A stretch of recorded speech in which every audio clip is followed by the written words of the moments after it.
right. Hello, everybody. Happy Thursday. Happy New Year. Probably the last time someone's going to say that to you. Thank you so much for joining us. If you are live on Facebook in the moment, as it were, or on the internet after the fact, we very much appreciate that. My name is Josiah Gilliam. I'm the My Brother's Keeper coordinator in Mayor Bill Peduto's Office of Equity. And it is my distinct pleasure and privilege to help moderate a discussion I'm very much looking forward to. Many of you will be familiar with a number of broadcasts we've done over the past year. This is our first one of 2021. I'm very grateful to have the opportunity and a great chance to talk about some really cool work that's been happening at the national, regional, and local level with Welcoming America and Welcoming Pittsburgh. So what I'd like to do is go around and do a round of introductions so everyone knows who's on the broadcast with us today. And then we'll start with some high-level definitions and get into how this collaboration came to be about. So without further ado, let's begin with that, and we'll start with Faye. Hi, good afternoon, everyone. My name is Faye Shella Akintola. I also work with Josiah in Mayor Peduto's office as the Special Initiatives Manager. And with that component, I get to manage our Welcoming Pittsburgh initiative. Thanks.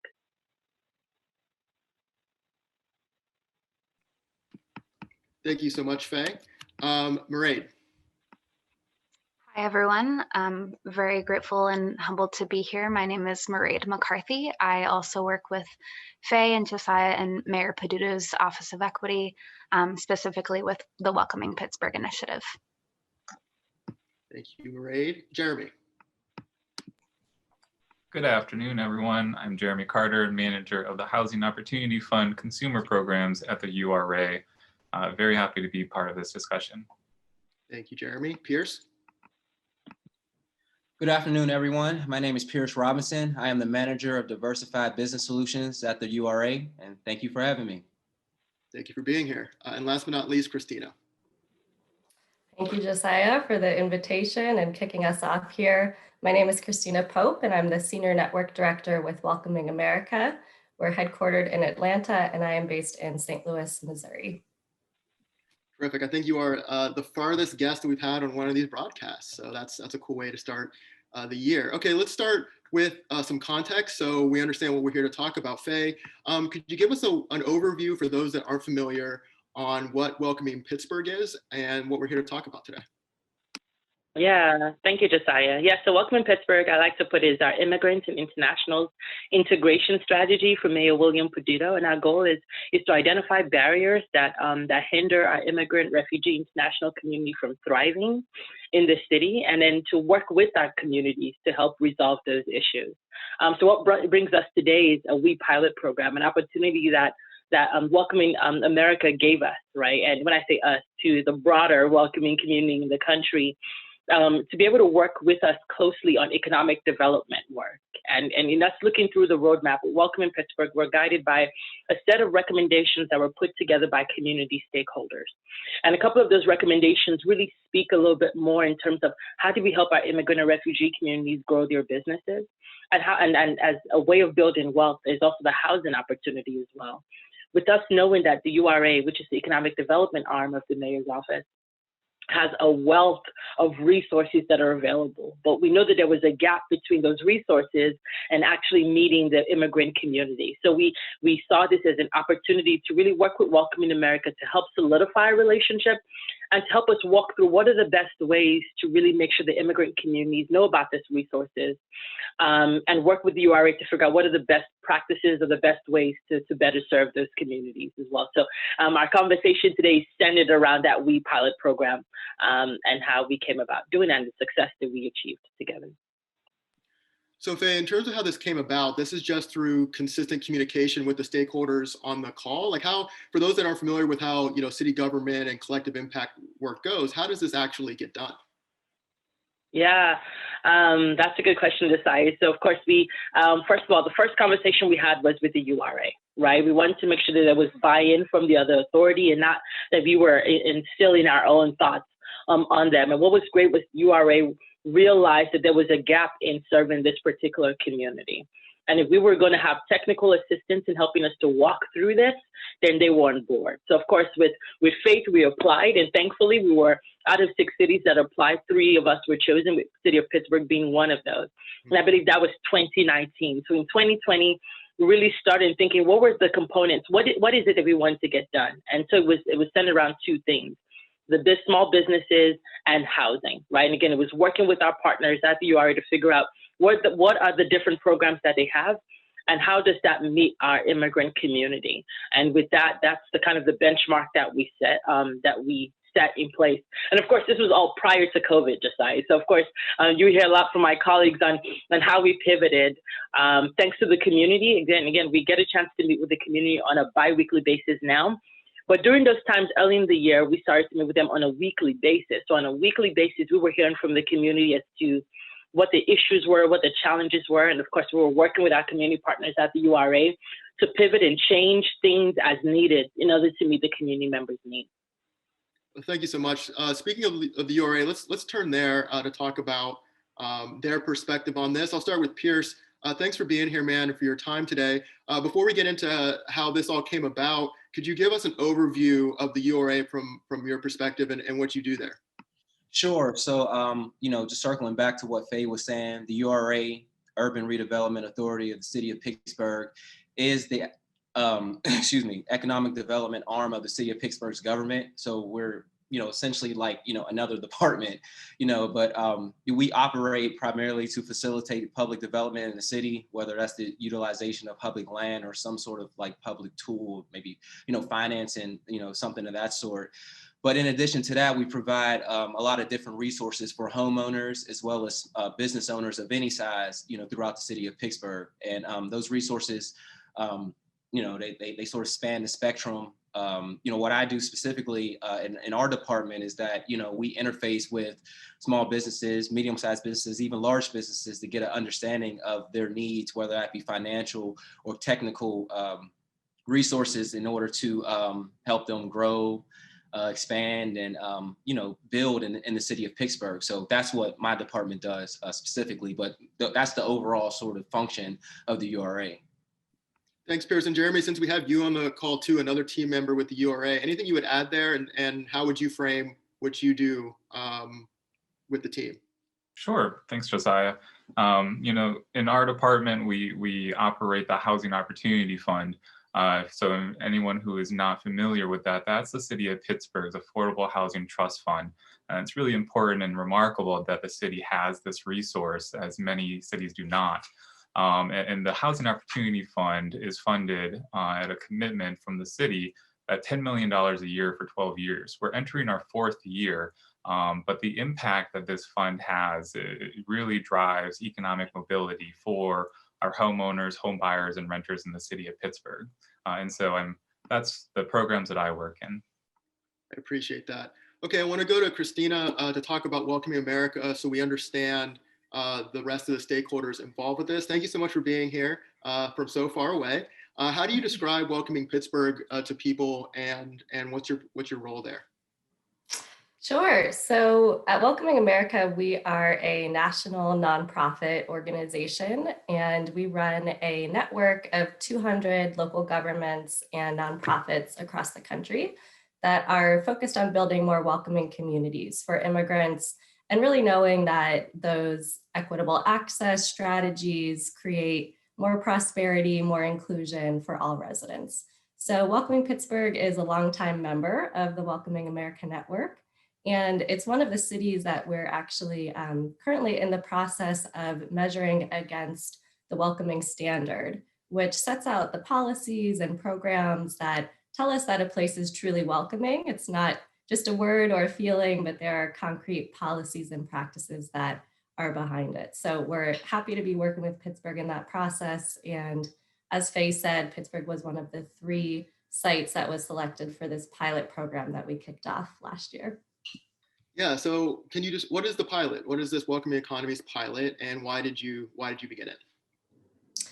So the pilot is an initiative that we began and kicked off at the beginning of 2020 in order to better include immigrants in regional economic development strategies. So we know that all of our residents are crucial in having a thriving economy, and that immigrants often aren't tapped in the same way that some other populations are to make sure that as entrepreneurs, as homeowners, as renters, they're really being supported to help to grow the economy in regions across the country.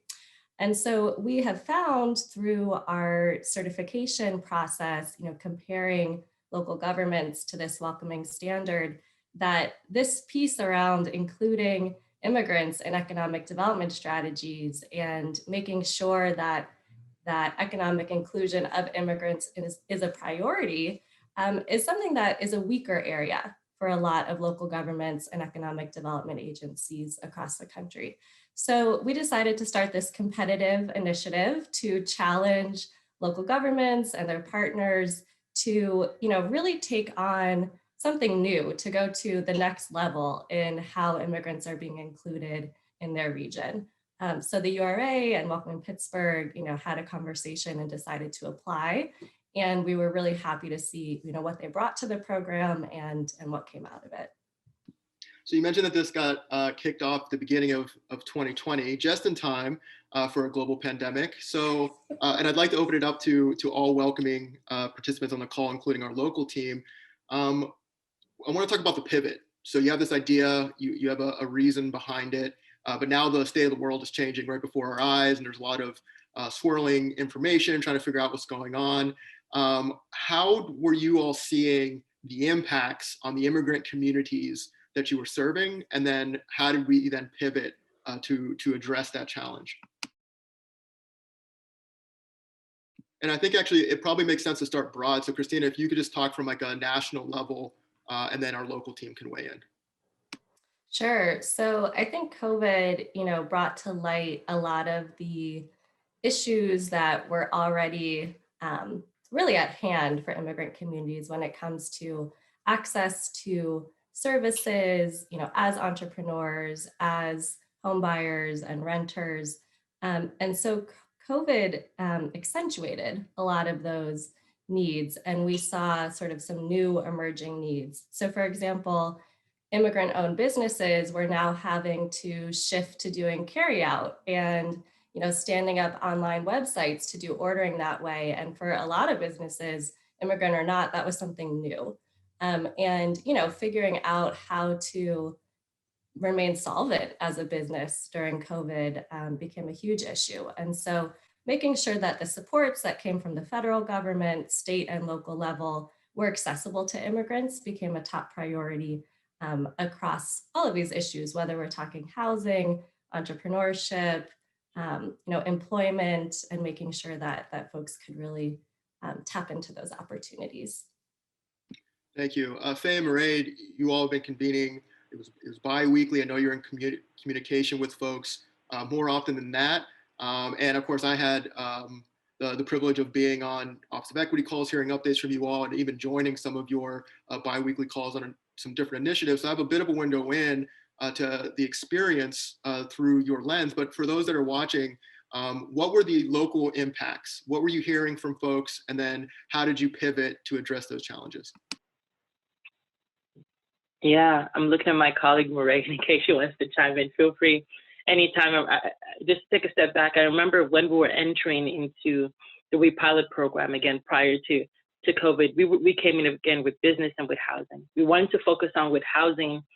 How do we make sure they have the URA has programs that allows first-time home buyers to get down payments into housing. So that was our understanding of, hey, that's the program we're going to sell to the community because we know they want to own homes. And this is such a great opportunity. Of course, COVID came and we had to change all that plan, right? Great, home ownership is awesome and great, but what we're hearing from the community was, again, the communities that we serve are normally their jobs were the first to go, right, with COVID, right? So a lot of people were losing jobs. A lot of folks were concerned about housing. A lot of folks were concerned about their businesses, so on and so forth. So we realized, hey, you know what? Despite of the fact that we had written down a particular proposal in mind, we needed to change some more. So what were the resources that URA provided to better aid the businesses? How can you better support the businesses? Again, the URA had great programs on rental and mortgage assistance with up to 3 months. They could pay up to $6,000 for mortgage. They could help with rental assistance. So that was the way that we were trying to shape it instead. And what we heard from the community on a weekly basis was, here's what, my so-and-so lost their job, so-and-so lost their job. They can't afford housing, they can't afford meals. Education all of a sudden became an issue. And what we did with Welcoming is we really we didn't pretend to be experts. We actually don't feel like we're experts in anything, but what we do know was we were able to connect with the experts. Of course, having our colleagues in the URA, having our colleagues in PPS, Pittsburgh Public Schools, having our colleagues from a variety of sectors to come in and really speak to this, to the issues that the community were facing then. I'll hand over to my colleague, Mairead, if she wants to add on anything else. Please. Thanks, Faye. I think you summed it up really well. I would just add that I think the challenges that people face because of COVID-19 are very universal. But when we talk about like immigrants and refugees, there might be an added layer. One of those in particular is often a cultural understanding or a misconnection there. And that often comes out when you're trying to apply for a program and there's like 16 pages of paperwork and you might not have a full understanding. Maybe you need an interpreter or a translated document to really get the full understanding. So there's this added level of challenge when we come into a crisis, but there's still like all of these other things that are affecting all of us. So I think of myself and maybe I lost a job. I did lose a job at the beginning of COVID, and that is not an experience I have because I have a certain citizenship status. That really is a universal challenge that people saw in COVID. So pivoting to our pilot, we wanted to address like how do the resources that everyone is accessing because of these universal challenges, how do we also make sure that immigrants and refugees and new Americans are included in those? Yeah, it makes a lot of sense, and certainly something folks can empathize, with. It can be a challenge navigating systems, no matter who you are, or even just getting basic information. We just saw an announcement from the county. The region's made a lot of progress on air quality, and they were touting some of the updates, a lot of really good momentum, and more work to be done, et cetera. And I was reading the official release, and there were symbols and terms that I just didn't know, and wasn't familiar with. So when you add these other layers, you can start to understand how it could be ever more difficult. Let's turn to our colleagues from the URA. Jeremy, I'll start with you. I'd like to hear how you saw COVID impact housing, but then how does it change how you go about the work that you do with connecting folks to resources in the realm of housing? Yeah, absolutely. Like colleagues have said, we kind of had this idea in the beginning of 2020 that we really did want to focus on economic mobility and home ownership. When COVID happened, we all came together and said, it's pretty obvious we need to pivot here and really focus on emergent needs. And like my colleagues have said, the jobs that immigrants, refugees, and new Americans often hold were the first jobs to go. And there were other studies that were saying what we all knew, that people of color, communities of color were the most impacted by this pandemic, economically and other ways. And so, we knew that there was a disparity there. This pandemic put that at the forefront for us to address. And it was a great opportunity to address it with our Welcoming Pittsburgh and Welcoming America network, to really understand what other cities were doing and what makes sense for Pittsburgh to do. So we knew we had to focus on getting emergency assistance out the door to people who need it. We also knew that there were translation and language barriers to understanding our flyers, what the process was, paperwork that we needed, and just the general system. I mean, there was a lot of information flowing in the beginning of COVID, but a lot of it was not translated. So we made a list of specific action steps and goals we wanted to work on for 2020. Some of those things were, one of the first things was language translation. And so we made sure we got technical assistance from Welcoming America, worked with Welcoming Pittsburgh to translate our program documents in the 6 most common languages in Pittsburgh. We then saw that we needed to take it another step further. And so we started to really dig into our program processes and outreach and had to analyze every part of it to ensure that immigrants and refugees were able to easily access the program. And so we set up a language access plan. We set up a support system to help people collect documents that, this system was new. If you've never been in this situation, you didn't know how to get a copy of your lease or these bills or an ID and all of these things that we needed. So we had to quickly deploy those supports to ensure that people knew how to access it. A window into what success looks like in the future, do you think, Jeremy? And what are some of the ongoing challenges from your perspective? Yeah, so, we can look at the interventions and the strategies and supports we put in place in 2020 and saw that we assisted about 115 refugee and immigrant households preventing eviction, right? We got in there, we solved the issue, paid the rent, and they were able to stay and not get evicted. That's, to me, the start of all of this. It's certainly not the result, but the start of it. And it's encouraging. So we will take these practices of language translation, reducing documentation requirements, increasing external supports in the community with people they trust. We got to take all of that and build on it for 2021. So, no matter what happens with our program, we're going to continue to implement these supports with this overarching goal to make sure that our programs are accessible. Even when we start to focus on home ownership, home buying programs, the same concepts are going to apply to those programs to make sure that that is accessible. It's really exciting. I think it's worth emphasizing here, just so we have it straight. You're saying around 115, so over 100 families were facing eviction and were not evicted because they got connected to this program. That's correct. And we heard from our community partners, Latino Community Center in Pittsburgh, saying this was the one program that actually worked for the people that they were serving because we intentionally structured the program to be easy to access. It's really wonderful and a great organization. I encourage folks to check them out online and on social media, quite frankly, as well. Pierce, let's talk about your work as well, economic development in general terms. But I guess the same questions. What were the impacts as you saw it? And then how was the pivot during this time? Thank you. So the interesting thing about me and my path here is that, so to give you some context, the URA went through a restructuring. Our departments got restructured just because we were going in a new direction. I was sent over to a new formulated department called Business Solutions, where I am now.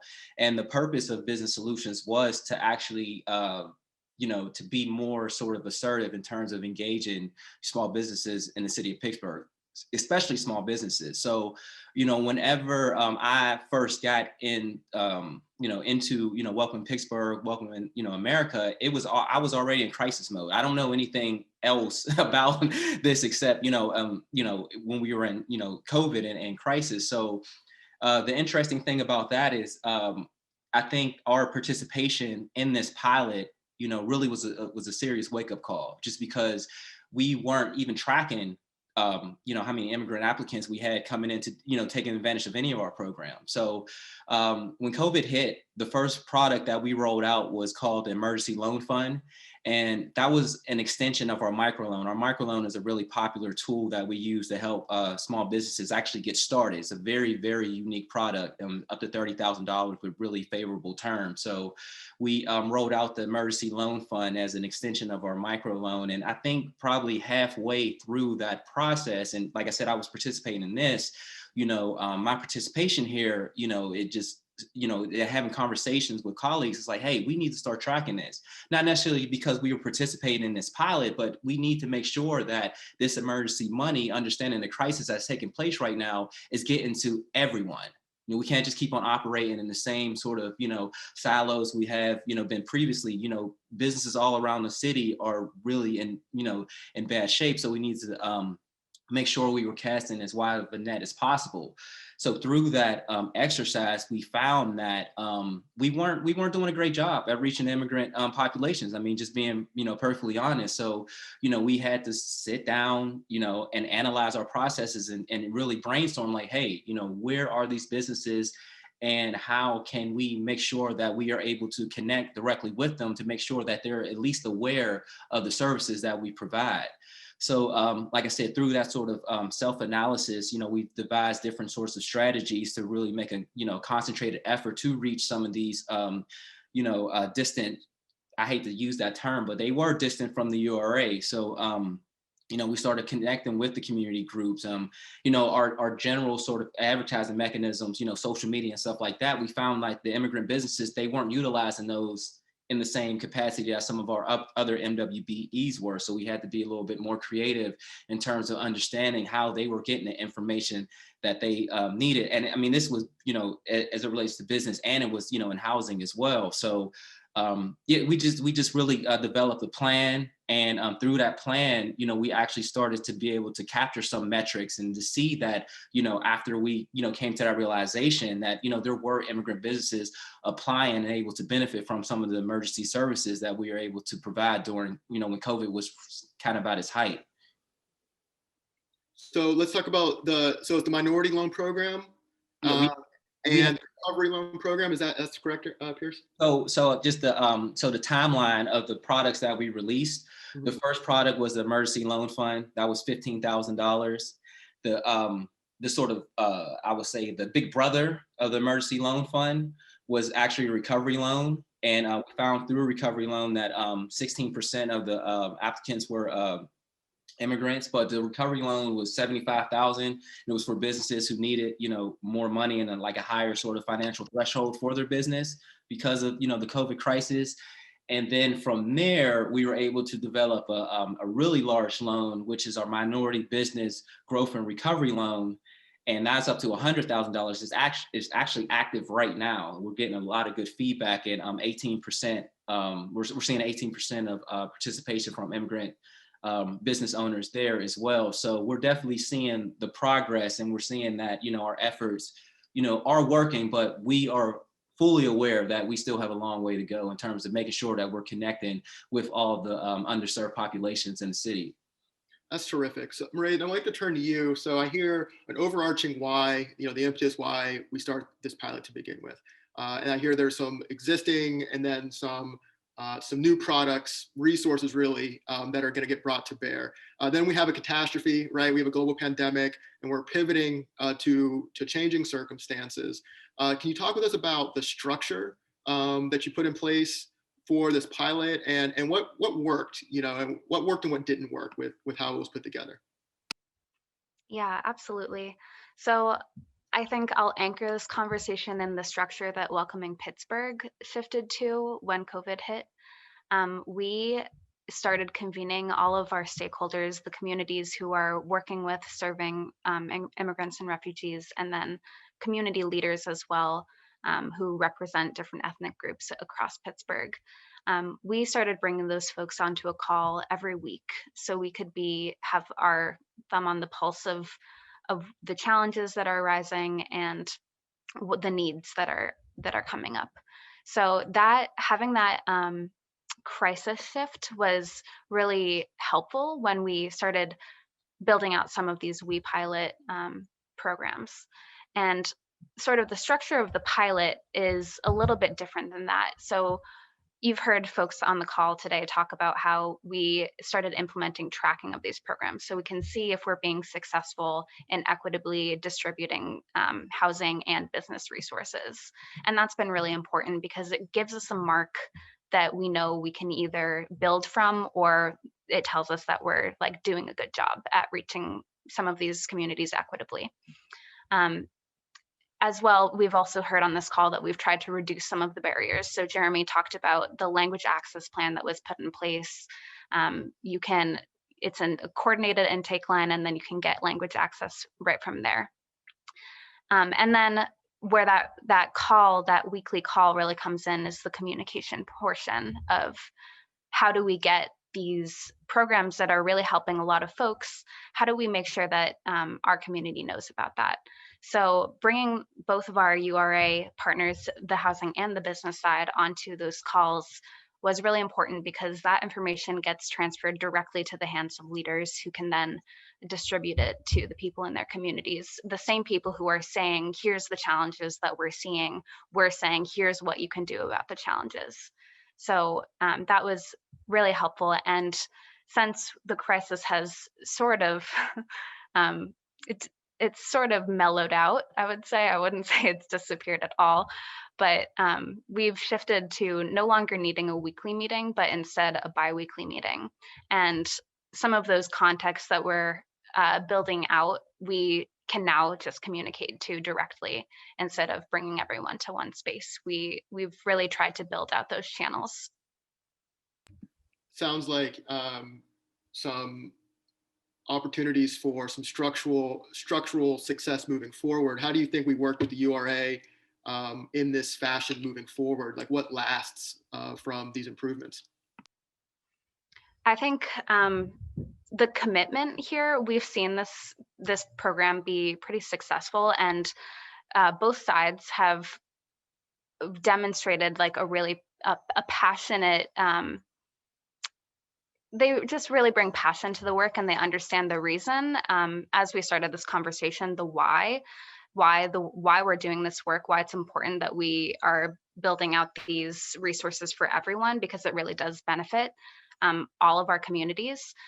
But we actually formalized that commitment to keep working together. So the URA and the Welcoming Pittsburgh team have made a commitment to continue as we keep tracking these programs, we keep reducing these barriers that we're hearing about, and we continue to communicate those things out. So we'll be doing that going into the 2021 year.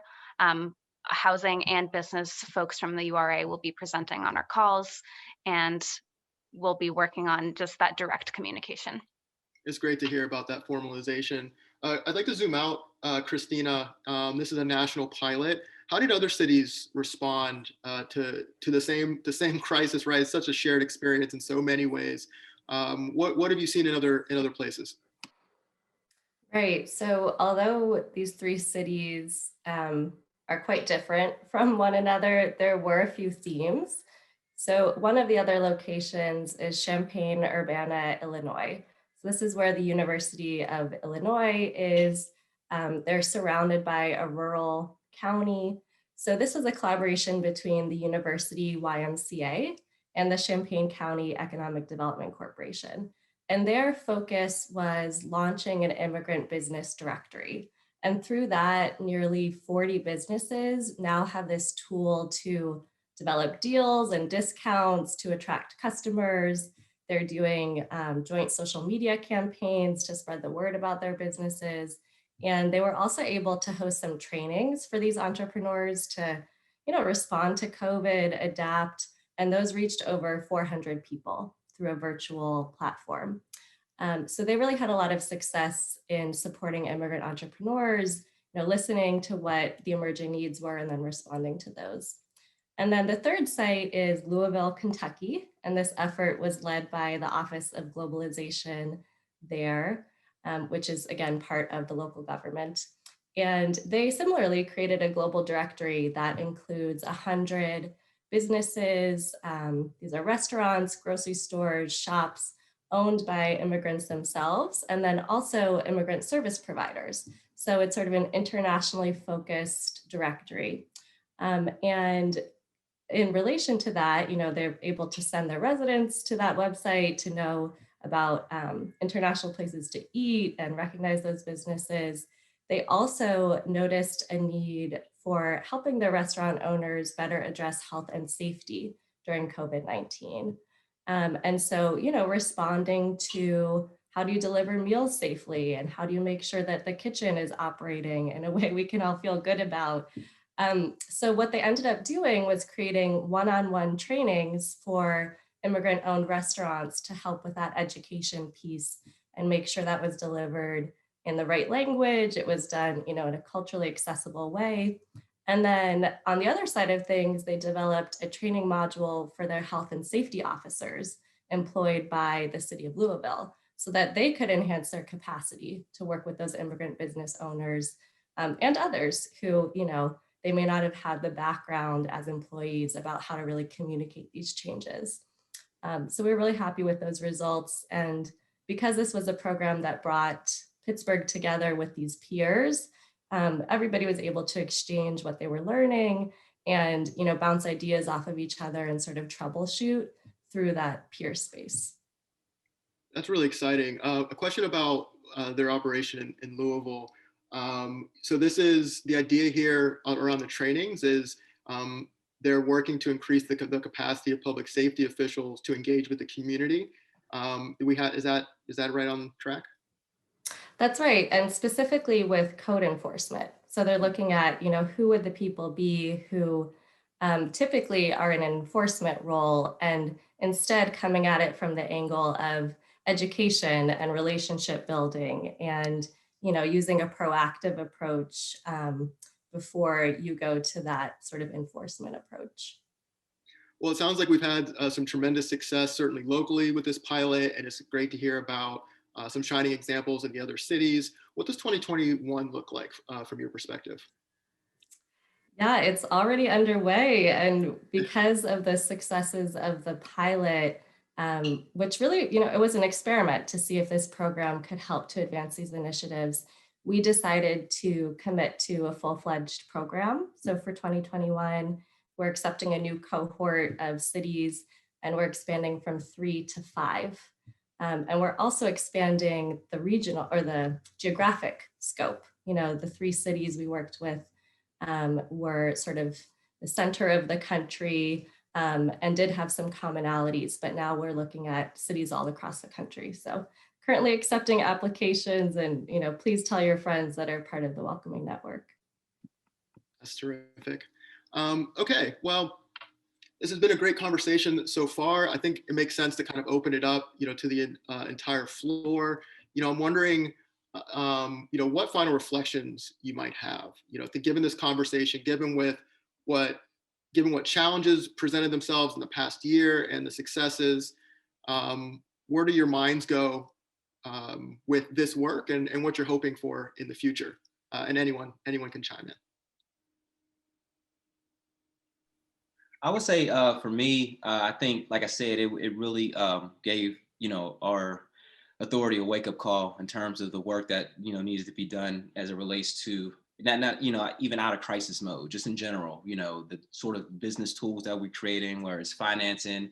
I mean, and then there's a lot of, you know, immigrants who are interested in starting new businesses. So, you know, we need to be able to allow them, you know, the technical resources that we have at our disposal, be able to, you know, utilize those to, you know, help them at every sort of phase of business. But the first thing, I mean, we have to start with making sure that they're aware. So we've, you know, outside of the pilot, I mean, we've been making concentrated efforts on figuring out different ways to, you know, connect with these communities in everything that we do now. So I think it has benefited us, you know, greatly in terms of our work, you know, moving towards the future.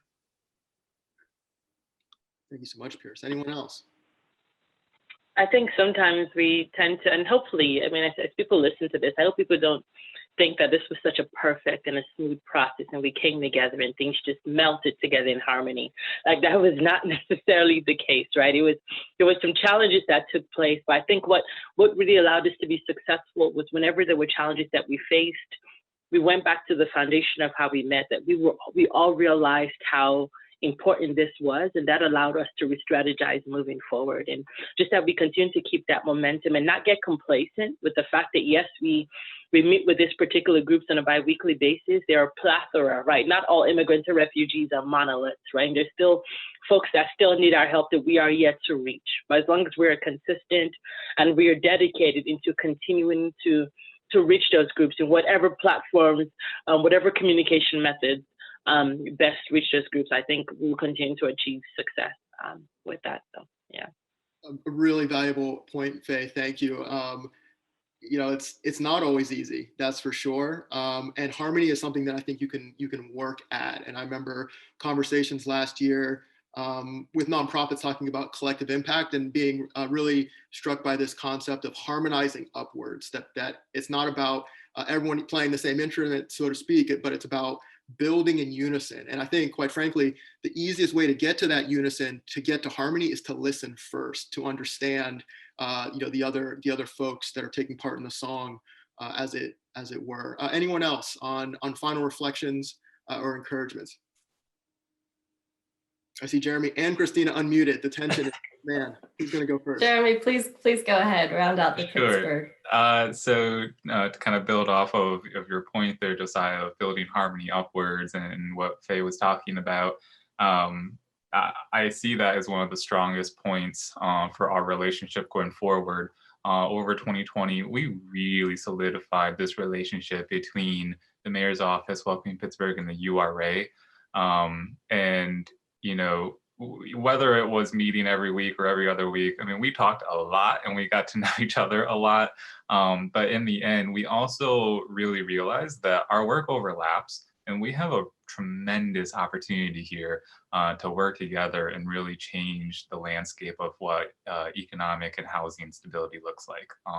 So what we built out in 2020 is amazing, and we definitely are both committed to building off of that. Thank you. Christina, since you said we'll wrap up the Pittsburgh Parade, any last reflections from you before we go to Christina? I agree with everything that's been said so far, but I would just like to highlight how wonderful it was to be in a peer group with other cities and really draw inspiration from the projects that they were working on. If anybody watching this gets a chance to check out the Champaign-Urbana work or the Louisville work, I think I would definitely encourage that. So just a lot of inspirational work happening across the country. It's terrific. Thank you so much. Sorry, before Christina rounds up, I know that people are seeing our faces, but there were also other team members that we need to shout out before Christina wraps up. I mean, Steve Tabachman from Global Detroit, that was our peer mentor with Christina from Welcoming America. Vitina Hage, that worked with Jeremy Carter for housing, and our colleague for Welcoming Pittsburgh team, Alaa Mohammed, were also great champions. They're not on the live stream program today, but also were part of this process with us as well. A total team effort. I love to hear that. Christina, what should we take away from this conversation, and what final reflections do you have? Sure. I think Faye made a great segue into, what my friend Steve Tabachman at Global Detroit, who ran this program with us, what he and I took away from working with Pittsburgh was that, the URA really committed to taking a hard look at how their programs were reaching immigrants or not. And I think in cultivating that relationship with the mayor's office, with Welcoming Pittsburgh, we're able to have partners who had the expertise on how to reach immigrant communities and had those connections with community-based organizations. And I think that model is something that we see huge opportunity for in Pittsburgh for other agencies to sort of ask themselves that same question and then call on those people within the mayor's office that have that expertise to work together in other areas. And it's a model that we are talking about as we talk with communities across the country. We're pointing to this example of this partnership and how it really advanced, better life outcomes and better experiences for immigrants in this year. So kudos to the Pittsburgh team who did amazing work and, exceeded even some of their, the goals that you set pre-COVID, then throw a bunch of challenges and barriers at you. And, they really overcame even some of those goals they had set. Yes, thank you so much. Certainly kudos to all that have been involved. Quite frankly, it's one of my favorite things about Welcoming Pittsburgh. On one hand, it's an immigrant, refugee, newcomer facing initiative from the mayor's office. It's been an initiative in Mayor Peduto's office for years, but it's really servant leadership. And the ability to engage with immigrant communities through Welcoming is because the immigrant communities themselves are involved. Their leaders in the communities are involved themselves. They're the ones that know their communities, their families, their friends, their businesses. And it's no surprise that the success presents itself when you take that servant leadership role and mentality. So it can't be emphasized enough that we have a special team and that it's definitely the confluence of vision, of leadership, and all of the regional and local stakeholders that make it all a success. We want to make sure that we're pointing everybody to all the stakeholders on the call on their social media.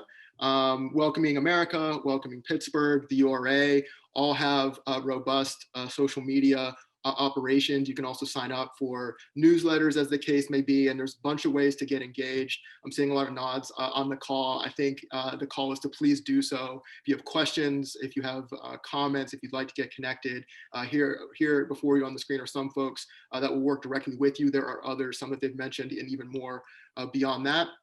Beyond that, I just want to thank everybody for their time on the call, each of you for the work that you do. Thanks for letting me have a chance to talk with you about it. I'm very excited about all of the success and looking forward to working with you all as the case may be. And for all of you paying attention and with us, thank you. Please stay very safe and very well, and look out for more broadcasts from the mayor's office and Welcoming and other initiatives where we will try to shine light on good work happening to encourage you, but also to point to opportunities for all of us to move forward in this season, together. So without further ado, I'll say thank you and take care.